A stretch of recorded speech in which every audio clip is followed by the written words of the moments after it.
কিছুটা। নমস্কার বন্ধুরা, বাটা মশলা রান্নাঘরে সবাইকে স্বাগত। আজকে প্রচন্ড গরম পড়েছে। এই গরমে আজকে বানাবো সয়াবিন আলুর একটা পাতলা ঝোল আর বেগুন ভাজা।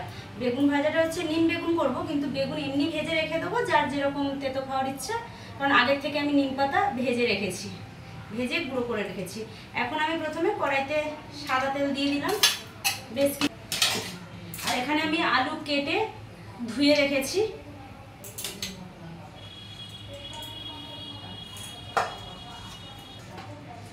তেল গরম হয়ে গেছে।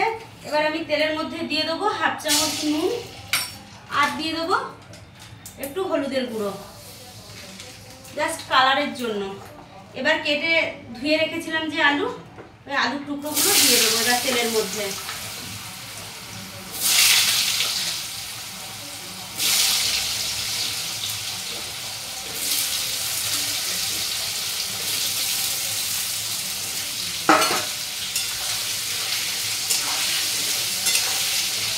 হালকা পাতলা এবার খাওয়া ভালো, কারণ কদিন জামাই ষষ্ঠীর খাওয়া দাওয়া তো খুব রিচ খাওয়া দাওয়া। এবার একটু হালকা পাতলা রান্না করছি। আর এখানে আমি মশলা বেটে রেখেছি। এটা হচ্ছে আদা, রসুন, পেঁয়াজ, লঙ্কা, জিরে সব একসঙ্গে পেস্ট করে রেখেছি হলুদ টলুদ দিয়ে।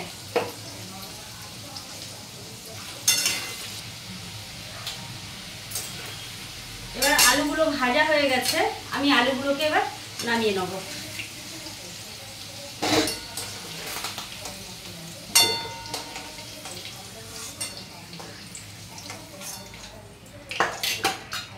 এই একই তেলের মধ্যে দিয়ে দেবো সাদা জিরে আর তেজপাতা, আর এই যে সাদা জিরে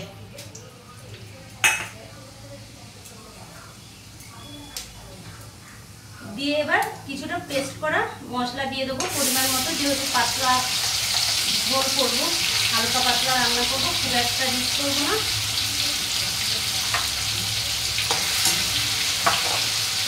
কম মশলা দিয়ে রান্না করবো।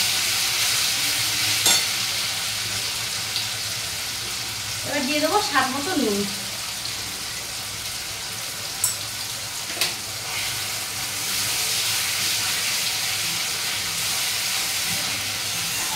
এবার মশলাটাকে এইভাবে ভালো করে কষিয়ে নেব। এবার মশলা কষানো হয়ে গেছে। এবার দিয়ে দেবো এই ভেজে রাখা আলু,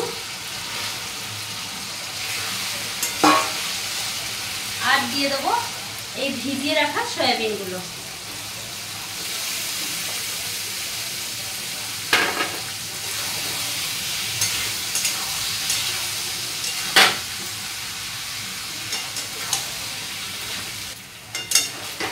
এবার আমার সয়াবিন আলুটা ভালো করে কষা হয়ে গেছে।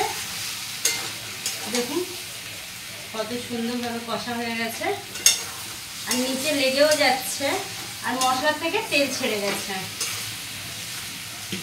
এবার আমি দিয়ে দেবো ঝোলের জন্য জল।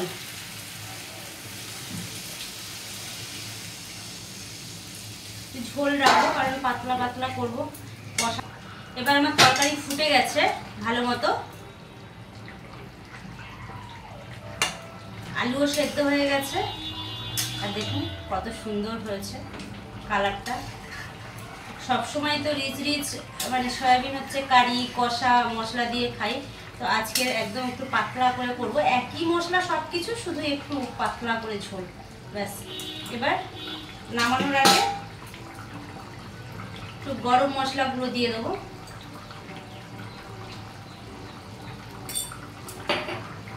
দিয়ে গ্যাসটা বন্ধ করে দেবো।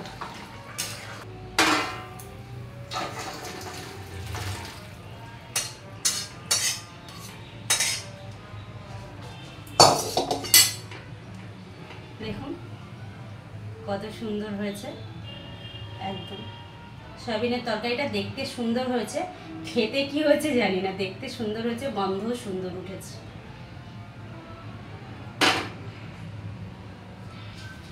কড়াইটা এবার ধুয়ে বসিয়ে দিয়েছি।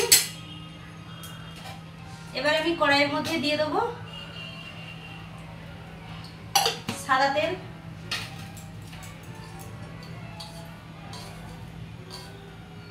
আর দিয়ে দেবো স্বাদ মতো নুন,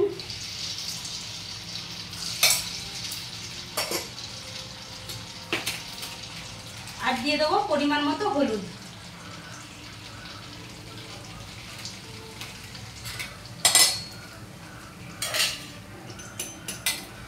আমি এখানে আগে থেকে বেগুন কেটে ধুয়ে রেখেছি জল ঝরিয়ে। এবার তেল গরম হয়ে গেছে, এবারে আমি বেগুনগুলো তুলে দেবো।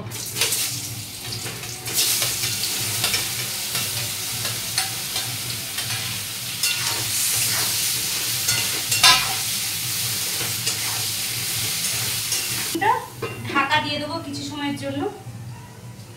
এবার ঢাকনাটা খুলবো।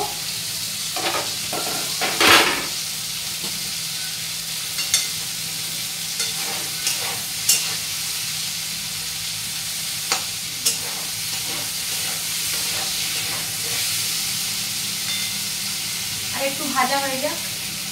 ভাজা হয়ে গেছে, এবার নামিয়ে নেব।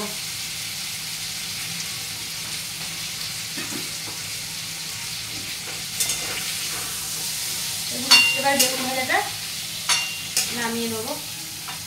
দেখুন একদম নরম হয়ে গেছে। আমি এর মধ্যে নিম পাতা দিলাম না, কারণ আমি আগে থেকে নিম পাতা ভেজে গুঁড়ো করে রেখেছি। যার যেরকম প্রয়োজন সে সেরকমভাবেই নিম পাতা নিয়ে খাবে, কারণ কেউ তেতো বেশি খায়, কেউ তেতো কম খায়, সেই জন্য নিম পাতা আগে থেকে ভেজে রেখেছি। আমার বেগুনটা ভাজা হয়ে গেছে।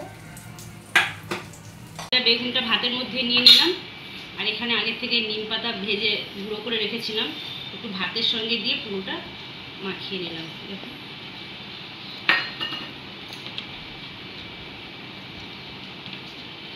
এই গরমের মধ্যে তেতো টক খাওয়াটা খুবই দরকার, আর মুখে স্বাদ ছেড়ে যায় তেতো টক কিছু একটা খেলে।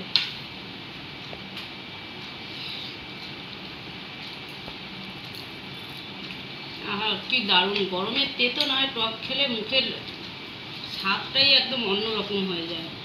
কি দারুণ লাগছে তেতোটা মুখে। এবার সয়াবিনের তরকারিটা নেবো। নিম বেগুন খাওয়া হয়ে গেছে, মুখের স্বাদটাই ছেড়ে গেছে। একটু সয়াবিন নেবো।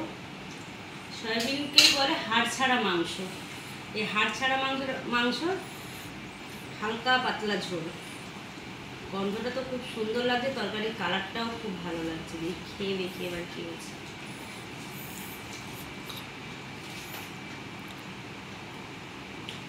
সয়াবিনগুলো খুব সফট হয়েছে।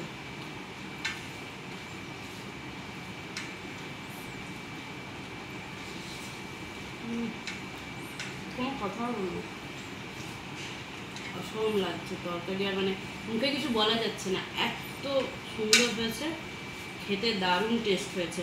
আপনারাও এরকম বাড়িতে সয়াবিনের এরকম হালকা পাতলা ঝোল করবেন এই গরমে।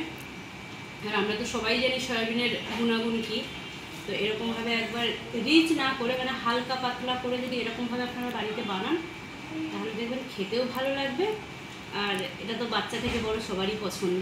এভাবে আপনারা বাড়িতে বানিয়ে খাবেন। আর আমিও এখন খেয়ে নিই, তত সময় এখন পর্যন্ত টাটা। ফিরে আসছি পরের রেসিপি নিয়ে।